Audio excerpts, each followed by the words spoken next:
Some Korean cars look like a steal up front, but trust me, not all of them hold up. Hello everyone, this is Sully from CarlandTV. It's time to hop in the front seat, because today I'm breaking down the Korean cars that look like a deal, but turn into money pits once the honeymoon phase ends. Before I start, I would really appreciate it if you would push those buttons below. The subscribe button, the notification bell, all of them. This is not necessary, but those little clicks help a brother out. Plus, it pushes me to give you more valuable car-related content on your screen. Now buckle up and let's get back to the video. Hyundai Kona N-Line 2023-2025. There's a lot to like about the idea of the Hyundai Kona N-Line on paper. It looks aggressive, has that 1.6-liter turbo under the hood, and carries a sporty attitude.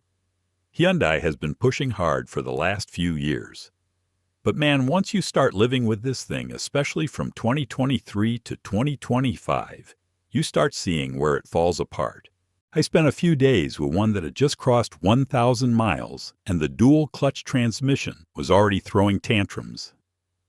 I'm talking about full shifter system malfunction messages flashing on the screen, and the car suddenly refusing to move, unless you restart the whole system.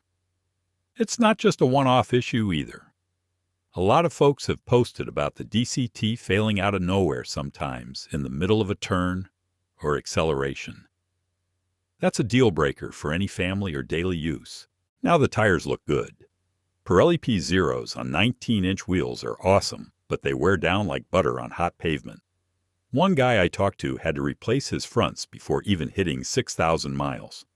You're either stuck shelling out premium prices every few months or downgrading to something less grippy that takes away from the car's entire purpose. And I haven't even touched on the steering issues. Some units have this power steering fault that pops up randomly. No warning, no pre-check. Just one moment it's fine. The next moment it feels like the assist is gone and you're muscling your way through a turn. Hyundai tried to make a hot compact SUV for under $32,000, and I respect that. But when you're constantly wondering if your transmission or steering is going to bug out on the way to work, it stops being fun real quick. Up next, there's a Korean sedan that looks innocent on the lot, but hides engine headaches waiting to happen. Kia Forte, older generations with Theta 2 engines. I don't care how cheap a used deal looks on a Kia Forte from the early 2010s. If it's packing that Theta 2 engine, walk away. I've worked on enough of these older Fortes to know the issues aren't just internet drama. These things are a time bomb once you start pushing past 70,000 miles. The biggest red flag is that 2-liter or 2.4-liter Theta 2 inline-4 under the hood. On paper, sure, they offered up decent horsepower for an economy car.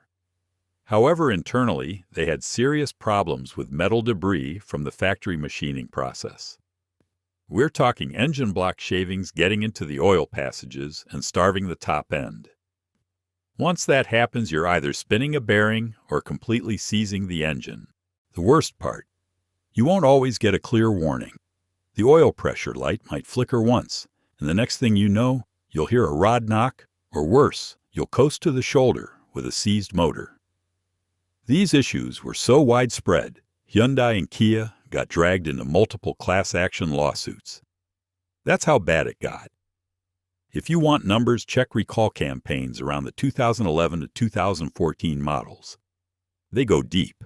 Even if you dodge engine failure, the Forte's early builds had a cabin that aged terribly.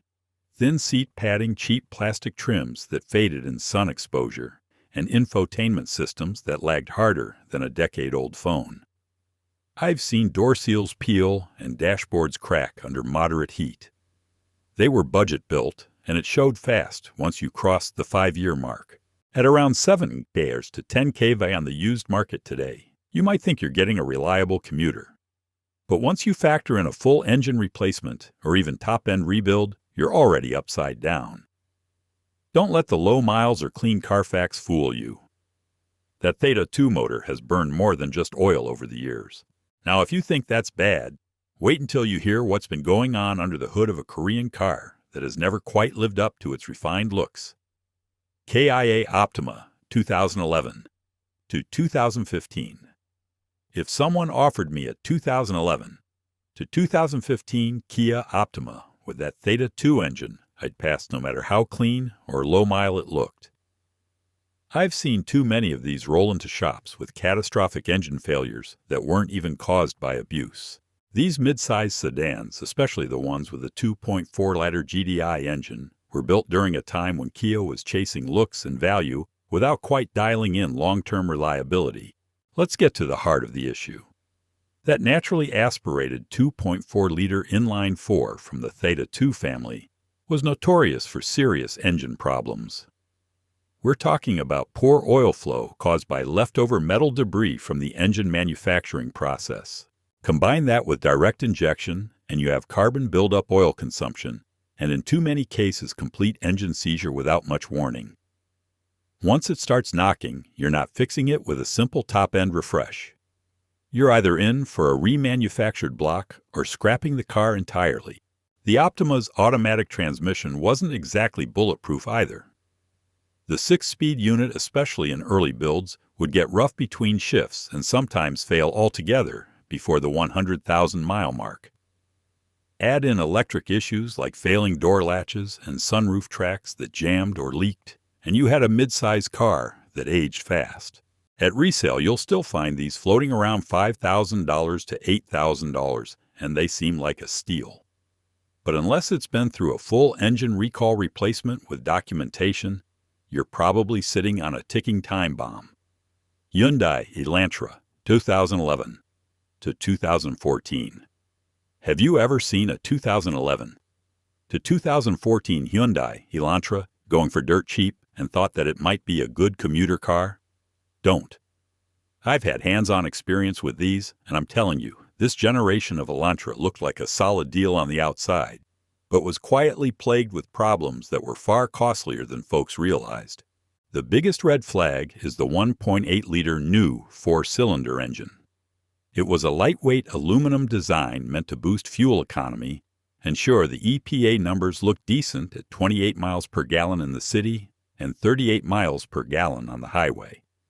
But that engine had serious long-term durability issues. Excessive oil consumption showed up as early as 60,000 miles. Some burned through a quart every 800 miles or less. Hyundai even faced class action lawsuits. That's not normal wear and tear. That's a design flaw. Another headache is its engine ticking and piston slap noises that often worsened in colder temperatures. The cause is apparently its poor piston ring design, subpar cylinder wall integrity, and questionable assembly tolerances. You'd expect these things to last over 150,000 miles without a fuss.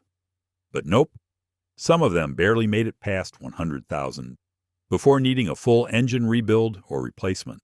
Now let me talk about its ride quality. Hyundai used a torsion beam rear suspension on this model, which made the car feel twitchy and unsettled over uneven pavement. Plus, interior plastics didn't hold up well over time. I've seen door panels fade crack and warp. The steering felt light but vague, and the early electric power steering racks were known to have clunking issues that made driving feel loose and disconnected. Yes, the car looked sharp back in the day and started at a tempting $17,000. But the number of major repairs lurking under that sleek bodywork makes it one of the Korean compacts I always warn people about.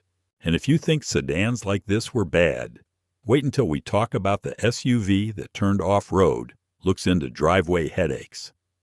Hyundai Tucson, PRE 2022.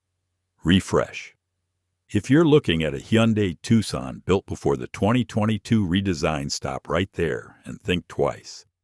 I've been around plenty of them, especially the 2016 to 2021 models, and let me tell you, they come with a laundry list of issues that make them more of a gamble than a smart buy.